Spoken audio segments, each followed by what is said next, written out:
Hello everyone, Railgan here. Happens quite a lot that I get asked, Railgan, how do you deal with PROTOSS? And my answer usually is, well, I try to survive, get up my 4 bases, get up my lurkers, hydras, my vipers, start pushing, taking positions, abducting, and people are like, yeah, but like, how do you get there? So I want to make this video to kind of show you guys from start to finish how I go about getting through the entirety of a CVP game.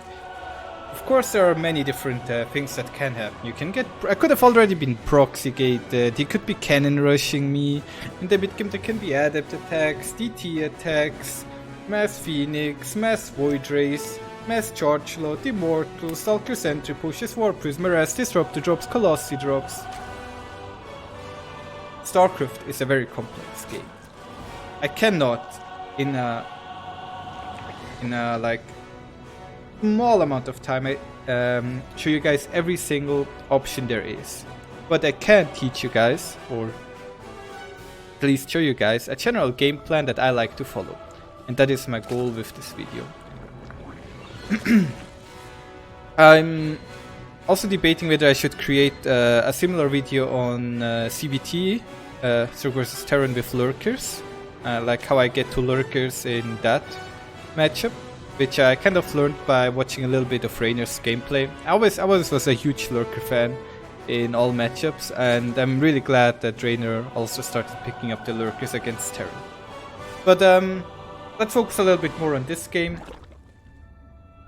And I want to start off by talking a little bit about the opener. We're going for a typical hatch first, that's a 16 hatch. I keep my overlord at home in case of a cannon rush. Sorry. Then I go for an 18 pool, and then a 17 gas. 18 drone pool, 17 supply gas. Then around 220 to 230 you take your expansion. You build 4 links. I sometimes rally 2 links directly across the map to try and harass my opponent, but this game I kept them at home. I could have sent this whole overlord across the map as well if I would have wanted to, as soon as I confirmed that there is no cannon rush. After I get my first 100 gas, I start my link speed. The first queen sometimes injects and sometimes goes for creep tumor. Go for viable options, kinda depends whichever one you prefer.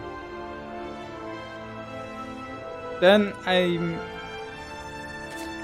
usually building 1 or 2 more queens. I recently started actually going for 4 queens immediately, kind of like you do against Terran. And I keep no drones in gas, but in this game I only go for 1 additional queen. I keep 1 drone in gas, kind of keeps a steady gas flow coming. If you get harassed by the adept, it's usually no problem. You just cancel the creep tumor. My links are scouting a little bit. I see that he's building a stalker. And I do not scout the Stargate, but I don't know, you kind of assume it's coming anyways. Against the Stargate, you usually want to start building spore crawls around the 3-minute 30 mark. I'm going to be a little bit late in this game. As for the gas, once I reach saturation on main and natural, I start taking the gas in my main base again. There you go. Usually somewhere between 3:30 and 4 minutes. Around 4 minutes to 4:20 you want to start your roach foreign, so you're ready for any adept shenanigans. He's going for the main base this game. You can see my spore crawler is a little bit late, but it's just in time. If you get attacked by a oracle like this, you just want to pull your drones underneath the spore crawler so the oracle has to turn around.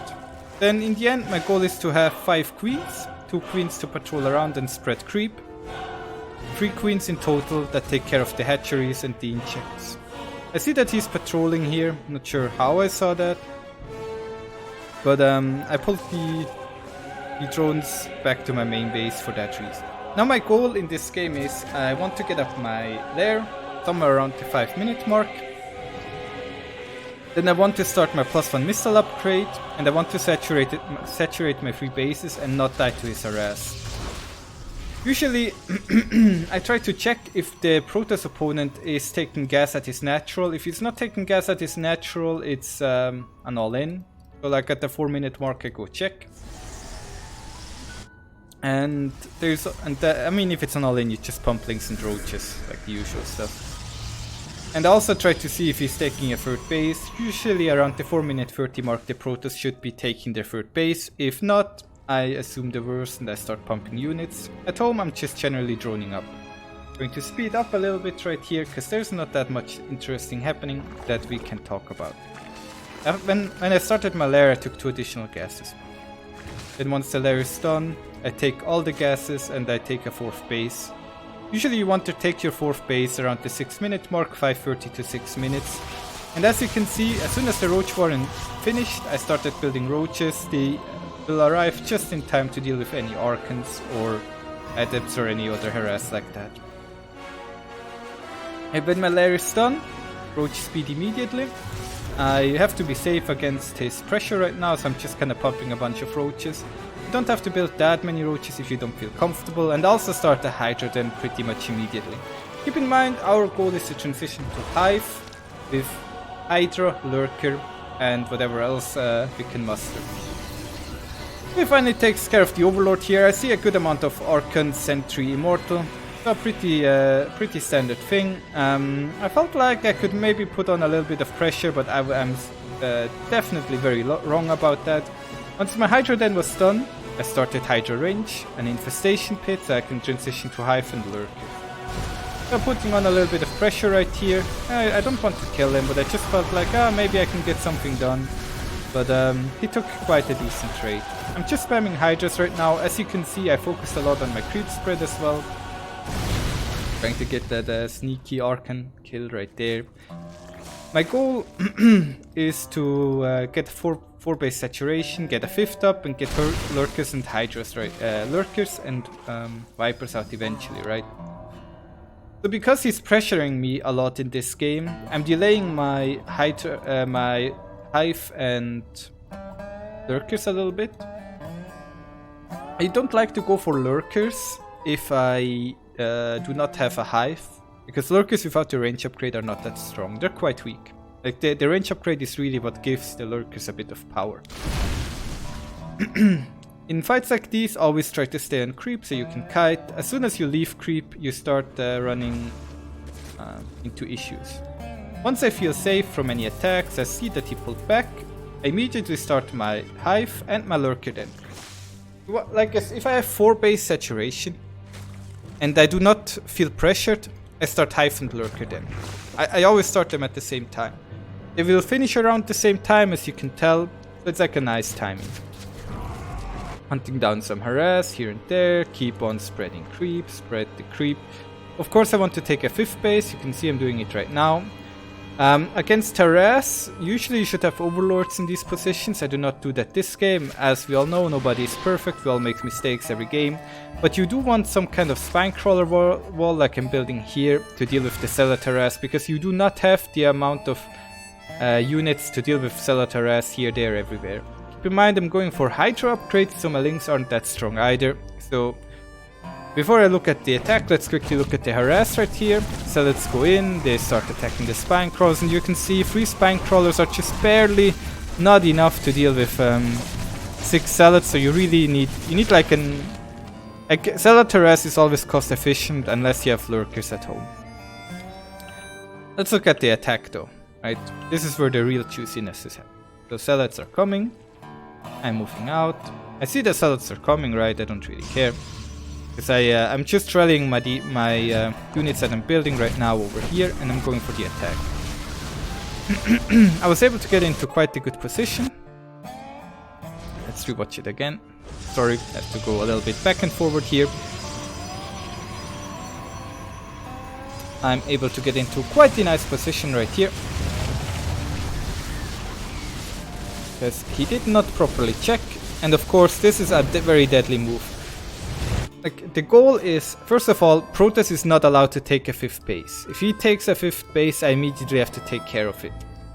But this PROTOSS player, and my win condition is kind of, if I can keep the PROTOSS on 3 bases, I win the game. So with this move, I've already pretty much won the game. I don't really care a lot about my Hydras and Lurkers, and I only built the Lynx because I didn't have enough gas. And I mean, Lynx are kind of nice against Immortals as well, so you can see I'm like scouting a little bit. This is actually, okay, I'm going to talk about this quickly, right? So I have a Oracle, a Observer, and a Lurker here. I moved the Lurker to the top right. At the same time, my army is pushing through the center. So he pulled his... This is a Grandmaster PROTOSS, by the way, right? This is not some Diamond League scrub. He pulled his entire army to the top, and now watch this fight. Like, there's brutal storms are happening. First we're watching it. I'm just giving you guys some time to take it in. Right. Obviously, he's dead, right? He leaves the game because he loses this base. All he has is one carrier. He has no workers here. This base is dead. This base is dead. So he has like nothing.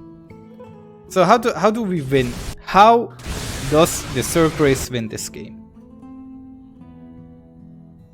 What you see right here are in these white dotted circles. I selected all the Lurkers. This is where the Lurkers are firing.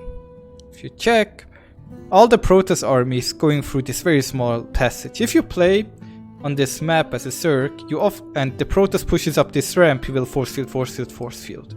And your army is like behind the force fields, and the base is dying to the Immortals that kill it in like 3 shots. We do not want. Now what you see here is the Lurkers are firing into this area, so his units take a lot of splash damage from the Lurkers. And even though his storms are quite good, because he has to funnel his army through a very small choke point, the Lurkers do a tremendous amount of damage. If this game would have continued, I would have started adding more and more Vipers to start abducting his carriers into my Lurker Hydras. You could have put a Spore Forest here. I secure all my bases with these Spine Crawler, Spore Crawler walls like I do here. Like I usually don't secure this base that much. I secure my main base with Spore Crawlers against the War Prisms. And I generally try to kill my opponent. I hope this video showed you guys a little bit how I play the CVP matchup. But I know some of you are going to watch this video and be like, "Yo, Railgan, of course you pick a game where the Protoss fails and you just kill him." But honestly, it's very difficult for me to find a good game. To show you guys, because I want to show you guys what this style is capable of. I want to show you guys a game where I faced some hurdles, right? I was attacked in the mid game. I took a little bit of damage. Early game as well. I got harassed by the adepts. And I hope this game kind of showcases how I play this Hydra Lurker Viper style. Thank you all very much for watching. See you guys soon.